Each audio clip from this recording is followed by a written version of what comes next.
Now I remember I saw you tell a story one time. It's on YouTube somewhere, but you're talking about a patient you were working on. You kind of alluded to this earlier. You know, either pre-diabetic or diabetic, and you're sitting there going, "You got to be kidding me!" Because the day before you tried to save someone's life, that was, you know, a young kid, and that was sort of was that the first time that you started thinking about nutrition as a, you know, and earlier you talked about, hey, we do all this stuff at the end of life. It's all this prevention to prevent someone from actually dying. But if we would have invested some of that money up front, taught these people how to eat, we would have been better off. Is that sort of where it came from, or? Not at all. I mean, I never made that connection at that time, man. Right? So at that time, it was just what you describe. It was just the visceral reaction of, I'm so angry at you. How can you not take care of yourself? How can you be sitting here so fat, so diabetic, you know, over and over again, you come in here to have these ulcers debrided and to have these things amputated, and you know how the story is going to go. Like, just get it together. So this was, I mean, I didn't say those words, but right. That's how I'm feeling, right? And so that's just part of like the callousness that developed towards that subset of patient. It wasn't until probably 2009, so I'm, you know, out of medicine now, but I was becoming overweight, and I was pre-diabetic. I wasn't diabetic, but I was pre-diabetic, and I was, you know, that I was sort of come full circle, right? That I was like, wait a minute, I do everything right. I mean, I'm swimming 4 hours a day. I'm following that goddamn food pyramid to the core. I mean, I don't eat saturated fat. I'm like, you know, I carb load like a banshee. Like, why is all this stuff happening to me? And so then when I, you know, went through my whole discovery process of figuring that out, it was only then that I really thought back and reflected upon, you know, the horrible way I had treated not just that patient in particular, but obviously many other patients like her. I remember her case specifically because it was probably like the absolute low point of my existence. So unfortunately, it took me sort of failing on my own, because at least then I could say this isn't a willpower problem. It's not like you don't care. It's not like you're not trying.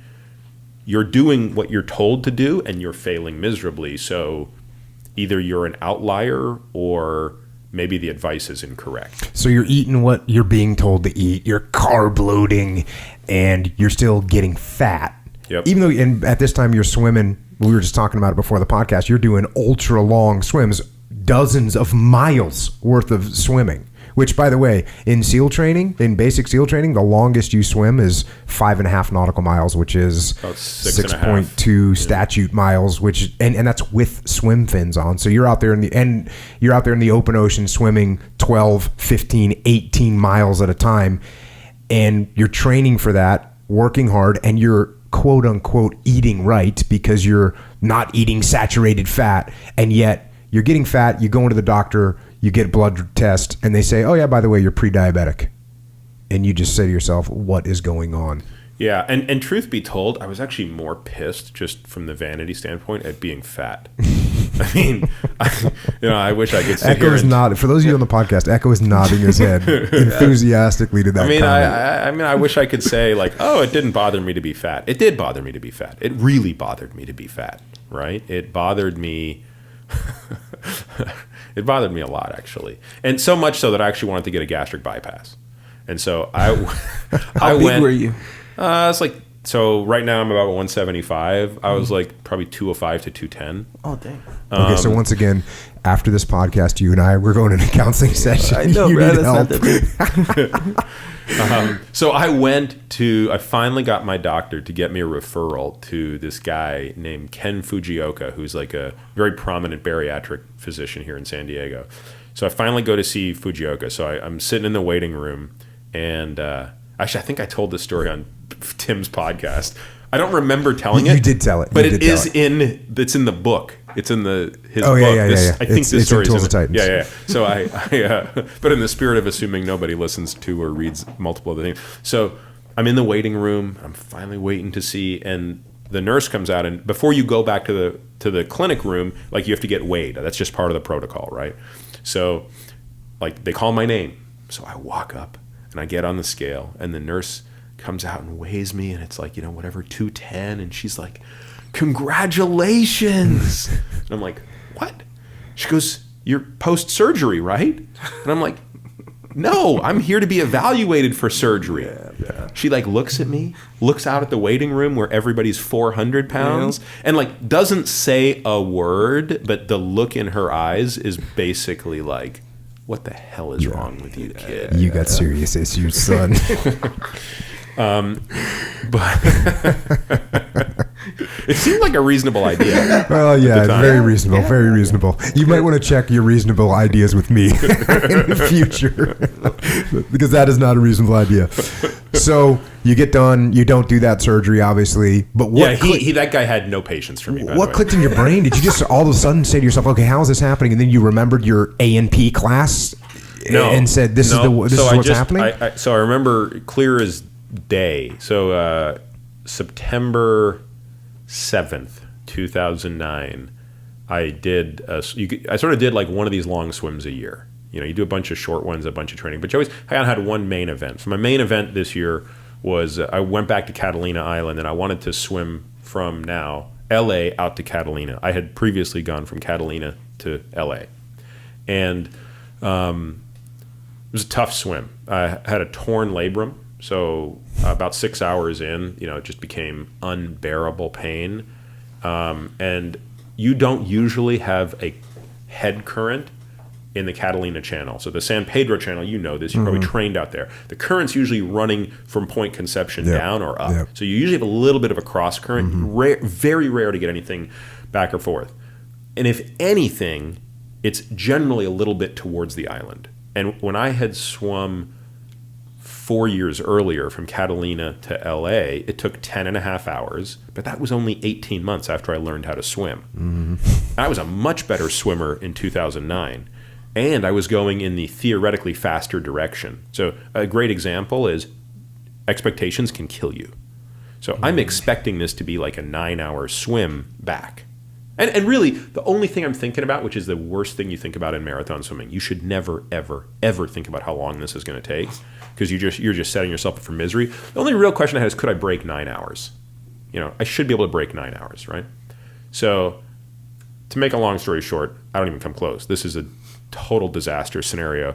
The other thing you'll appreciate this, just because you'll appreciate the stupidity.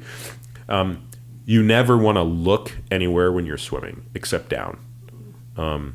It's very demoralizing when you're in the middle.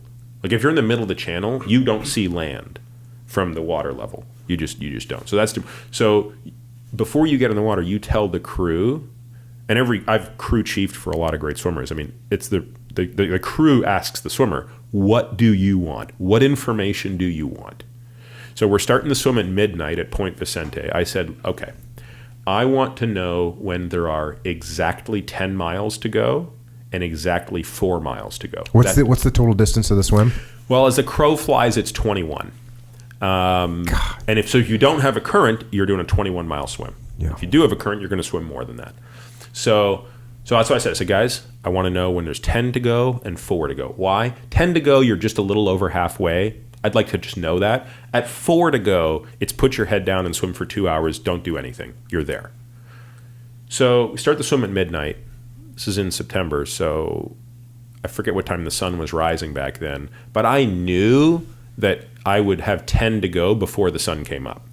So in other words, I knew that once the light was up, I was going to be inside the 10 stretch. And one of the most amazing things about swimming in the middle of the ocean, I don't know if you got to experience this during training, is in the Pacific, the bioluminescence is awesome. So strong. Totally, yeah. And so on a clear night, which I was always lucky to have, every time I swam out, I've done a lot of the channel swims. Every time I've been out there, I've always been blessed with these clear nights. It's so dark, because once you get out of LA's light, under the water, so your hand is coming down, you are seeing the bioluminescence flare off your hands. When you breathe, you are seeing the stars. You can't tell the difference. It is so dark, awesome. You cannot see the difference between stars and bioluminescence. It's like being in this amazing chamber. And so that's the reward you get for swimming at night, which is otherwise incredibly lonely. And then the first thing you notice is the bioluminescence gets harder and harder to see, which means, oh, the sun's going to be up in an hour. And the sun comes up. Now the sun's like up there. I haven't heard anything. And I'm like, those guys, they forgot to tell me I've got 10 to go. That's okay. Probably down to 6 to go now. And I'm swimming. It must be like 10 o'clock in the... I mean, I'm being facetious. It's probably like 8:30 in the morning. And they're like, 10 to go. And I was like, Jesus, what? And because at that point, I had no clue what the current was like. Because a swimmer can't feel current, right? Swimmers can only feel relative velocity, not absolute velocity. So, that coupled with the torn labrum, coupled with, it ended up being over 14 hours of swimming. And this is a very long story because your question was so simple, but I remember getting on the boat. I don't even remember what my question was. Your question was about nutrition, about when I finally decided. I was over here in bioluminescenceville. Okay, so this is the day. So finish the swim, hours. Get back to the boat, and they've got 2 burgers and 2 Cokes waiting for me. And I mean, I couldn't have eaten those things quicker. The biggest, juiciest burgers you've ever seen, the Cokes, they tasted so good, right? Because your mouth is so salty, you actually really want something sweet. And my wife, my wife hates when I tell this story because she denies that she said it, but she completely said it. I'm just sitting there I remember this. I have a picture. Enjoy the burger, fatty. I've got a USA towel wrapped around my waist, inhaling I'm 2-fisting burgers, drinking my Cokes, and she just looks at me and she goes, and again, just in the sweetest way possible, she said, you should probably work on being a little less not thin. Wow. I mean, is that the kindest way to just tell somebody you're kind of getting a little fat? Wow. Post 14-hour swim, open ocean, get some. So that was the last time I had a Coke. Yeah. I've never had a Coke since. Dang. And all I did, frankly, at the time was just say, I'm just going to try an experiment. Because I was like, look, at that time I still thought it was just calories in, calories out. I thought it was really just simple arithmetic. And my view was, all right, I can't do anything more on the calories outside. There's only 168 hours in a week. I'm not willing to exercise more than 28 of them. So calories out, I don't get to change that anymore. And frankly, I didn't really want to change the calories inside because I hated being hungry. Every time I tried to eat less, I would just be so hungry I didn't know what to do with myself. So I was like, I'm going to try a new experiment. What if it's the type of calorie that might matter? Sugar strikes me as not great for you, even though I can't tell you why. I'm going to stop having sugar.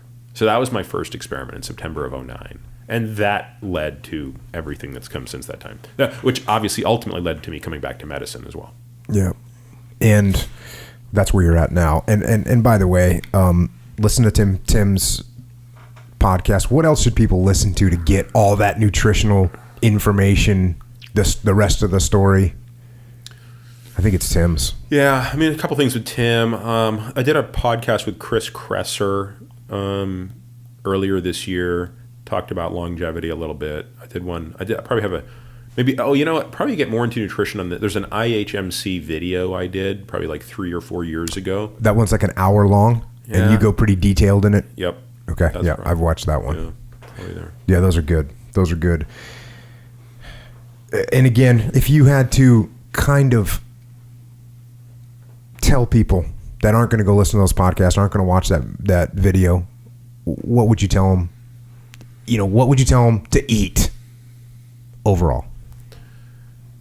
I generally don't like talking about nutrition because, and don't worry, I will answer this question, but I want to at least preface it why I don't like it. I don't like talking about this stuff.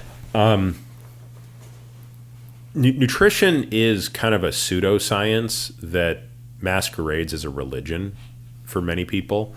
And so I find it difficult to have a discussion about biochemistry when it's so cloaked in emotion, religion, and dogma. Now, that's not to say I don't have a strong point of view. I certainly do. It's also an evolving point of view. I feel different today than I felt 4 or 5 years ago. I feel different today than I felt 2 years ago. And also, my life is one big experiment. right? So, like we were joking before I came in here, I've got a glucose meter buried within me at the moment. I've got like all these heart rate variability things. Like everything I'm doing, actually, let me just check something. I actually did an experiment before I came here today. I ate something and I want to see how much it raised my blood sugar. That's not bad. What did you eat? So I ate this product that I've been doing some research on. It's called KNOW, K-N-O-W, like No Foods.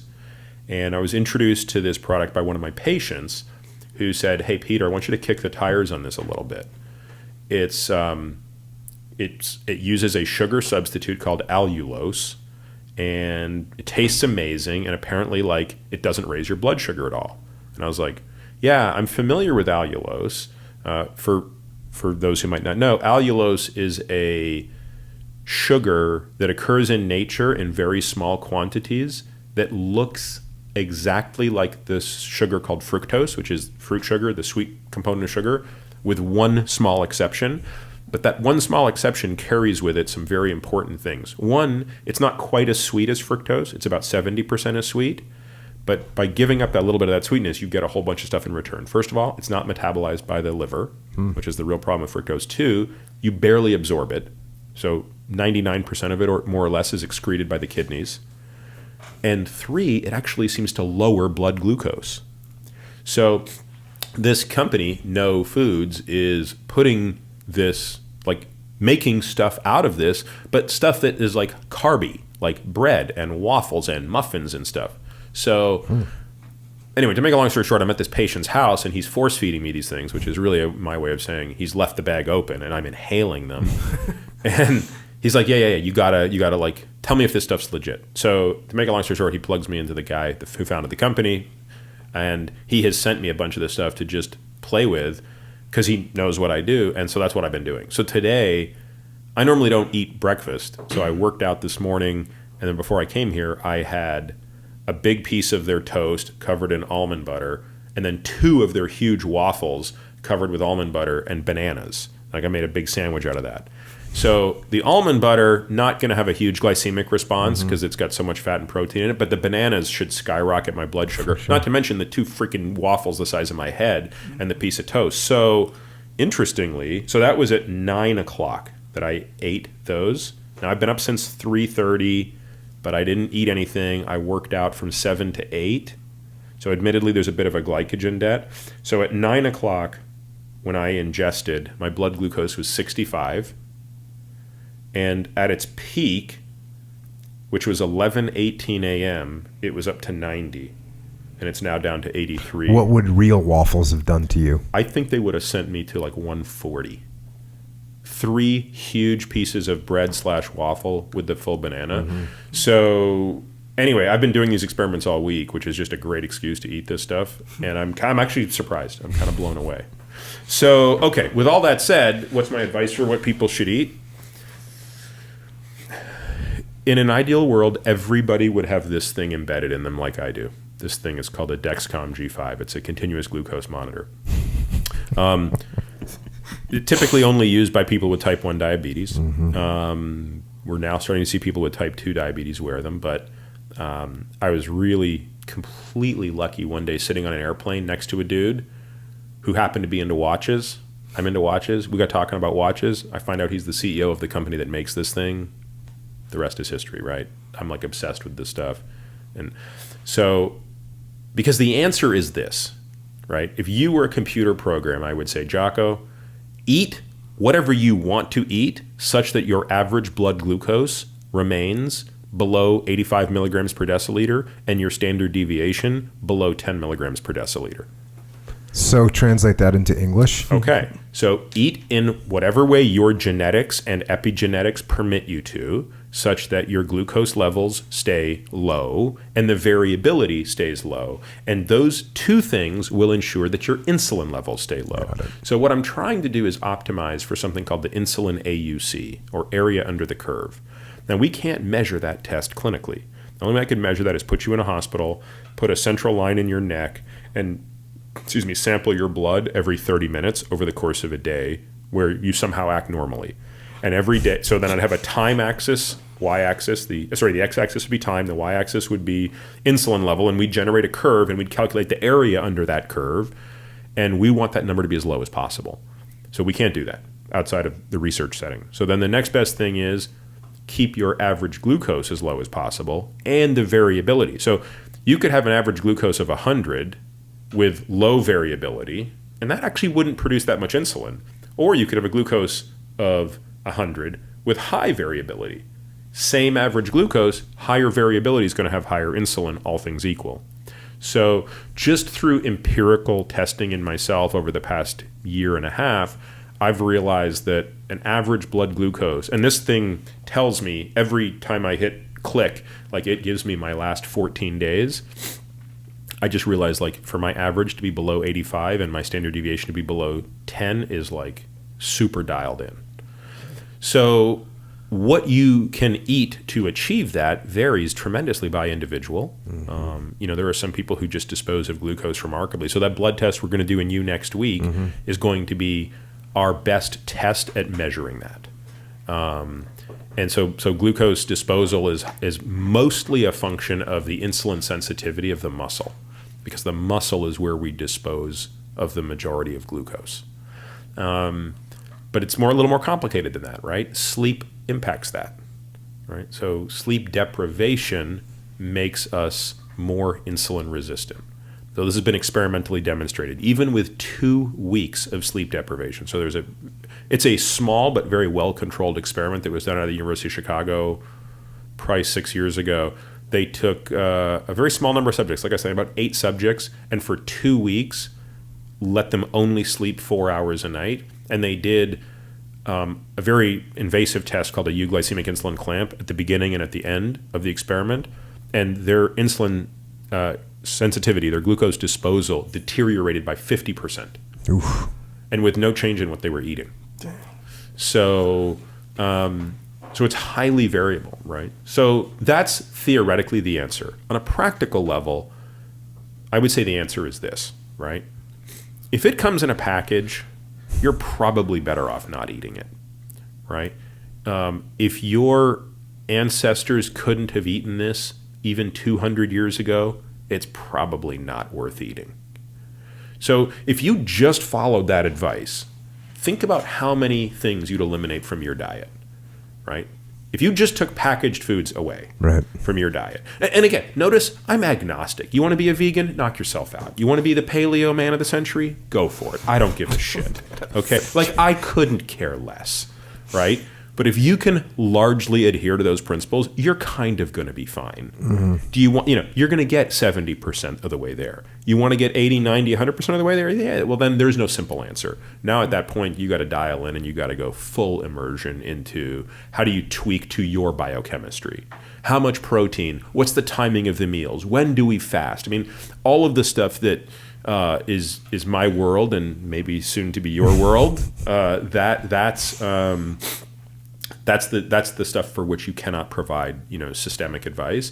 But at the societal level or at just the most basic level, think about that advice. Like you don't eat sugar anymore. You won't eat refined carbohydrates anymore. You're not going to eat, processed crappy foods anymore. What are you going to eat? You're going to eat fruits. You're going to eat vegetables. You're going to eat meat. You're going to eat grain. What kind of grains are you going to eat? Well, you're not going to really eat these sort of refined, crappy grains that people eat. You're going to, your starches. I'm sorry, not grains. Your starches are probably going to be in the form of potatoes and rice.